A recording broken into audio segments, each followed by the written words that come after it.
Joining me now is an Australian Ivy League student who has experienced firsthand the climate of hostility and censorship at Harvard University, where he's studying for his master's degree. David Hogan, welcome to the program.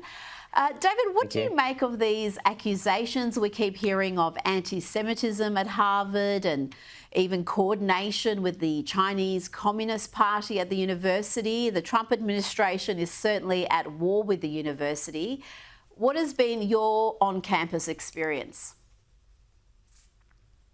So thanks for having me, Rita. Obviously, these are very serious allegations and serious issues that I think all people can come and agree that shouldn't be happening in terms of anti-Semitism and any other accusations. I've personally had a fantastic experience. I've always wanted to attend Harvard, and I've had a great time with great academics. And luckily, I did miss most of the protests in terms of Gaza that happened more immediately after October 7 and also last year. But overall, I've had a great time. But as others have mentioned before, free speech is still something that I've encountered and had limited slightly on campus, and that's something that I think these actions from the administration are correct in taking on.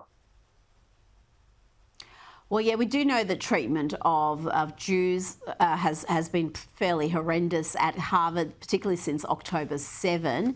You mentioned free speech. What are your concerns with that? Are you concerned about how people with conservative views are treated? That's definitely the point that I'm referring to. So I think, like many universities across the West, Harvard and others in the US, in terms of the Ivy League, do at times have an environment where it isn't always entirely accepted or looked upon favorably for people to have conservative viewpoints.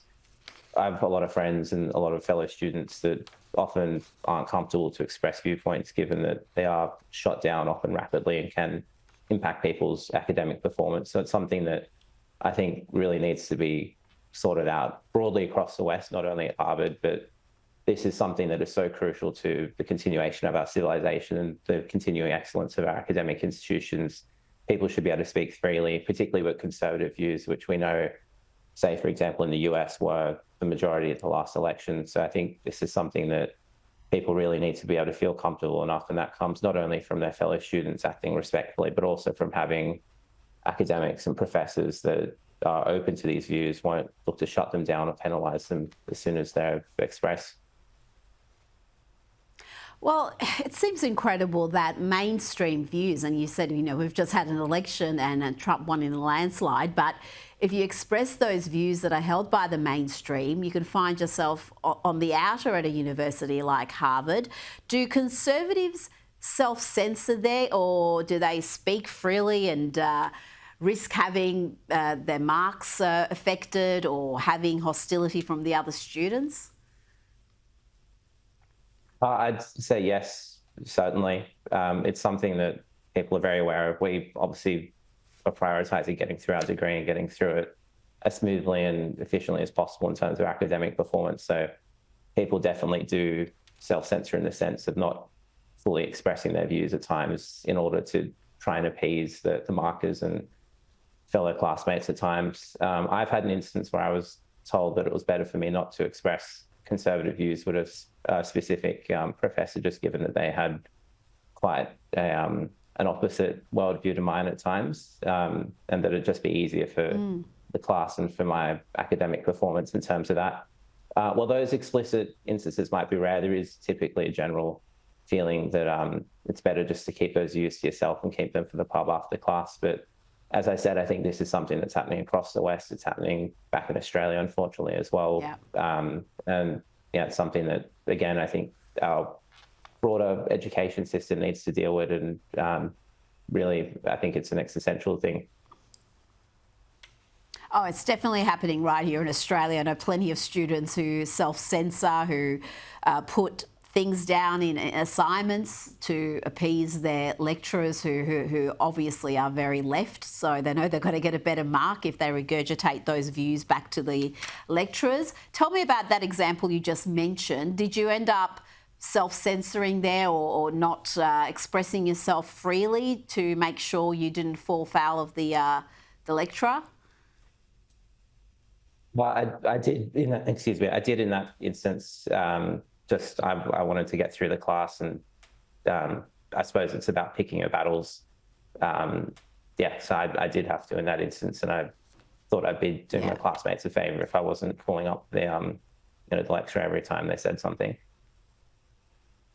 Well, I mean, I think a lot that's happening a great deal, which is such a shame because university, you should be exposed to diverse views and really be able to engage in some critical thinking.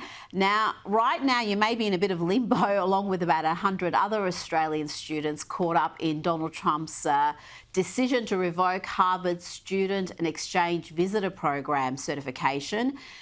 Do you expect to finish your degree at Harvard? We've had the US Secretary of Education, Linda McMahon, just saying recently she needs Harvard to show that they are serious about combating anti-Semitism and to better screen foreign students. Do you expect to finish your degree at Harvard? I definitely do. Yeah, so I'm on track to finish at the end of August. I've finished my exams, and now in the next few weeks, I've got a practical internship component. My understanding is that a lot of the provisions and a lot of the talk from the administration at the moment is particularly centered upon incoming students who are be coming in August later this year. So in terms of current students and people like myself that are finishing off their degree at the moment. Well, let's hope that is the case because we'd like you to see you finish. But I think the policy to better screen foreign students is one that is fairly popular with the Trump base. So I think they're going to stick to that. David Hogan, thank you so much for your time tonight. Thanks for joining me.